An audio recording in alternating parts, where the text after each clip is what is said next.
l'homme concret contre l'homme abstrait. Contre le mirage moderne, l'appartenance à des communautés. L'idée centrale de la modernité, c'est l'homme abstrait, sans racines, sans appartenance originelle, capable de s'autodéterminer de manière absolue.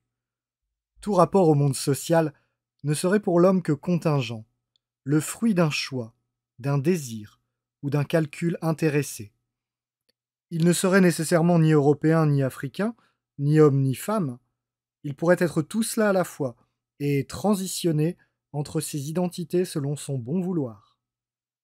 On voit la perversion du terme. L'identité ainsi conçue ne serait qu'un choix individuel, la capacité à être absolument tout sans contrainte. In fine, si l'on peut être toute chose, c'est que l'on n'est fondamentalement rien. Cette idée moderne trouve sa source la plus directe dans la philosophie des Lumières, qui se prolonge dans l'idéologie révolutionnaire de la table rase. Tout ce qui concrètement lie l'homme à ses semblables, à son histoire, est vu comme une contrainte, un obstacle injustifié à la liberté individuelle qui doit être détruit. Les grandes tendances intellectuelles de notre temps ne sont que la continuation de ce mouvement révolutionnaire d'arasement des appartenances. Antiracisme, négation des appartenances ethniques, théorie du genre, négation de la différenciation sexuelle, antispécisme, négation des différences entre hommes et animaux.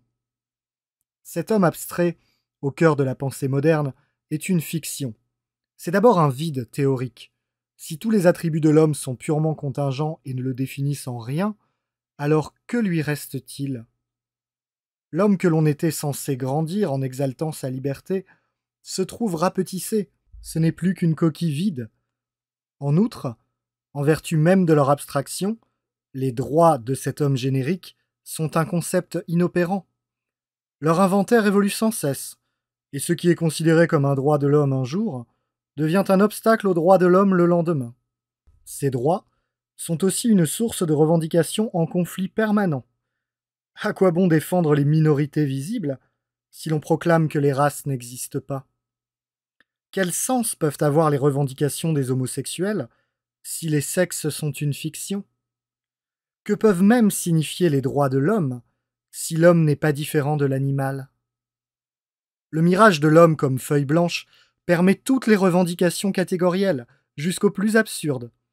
Dans une large mesure, le fantasme de l'autodétermination sans contrainte est une pathologie infantile, le refus de tout obstacle entre un désir et sa réalisation. Affirmons-le, il n'existe pas d'humanité abstraite, sauf dans un sens strictement biologique. C'est l'espèce, définie par la capacité de deux êtres vivants à s'interféconder. Tout ce qui élève l'homme au-dessus de cette simple animalité est nécessairement particulier. Son appartenance à des groupes et des communautés, sa vie sociale et culturelle, sa spiritualité. Pour penser sérieusement l'identité de l'homme, il faut donc penser les appartenances concrètes.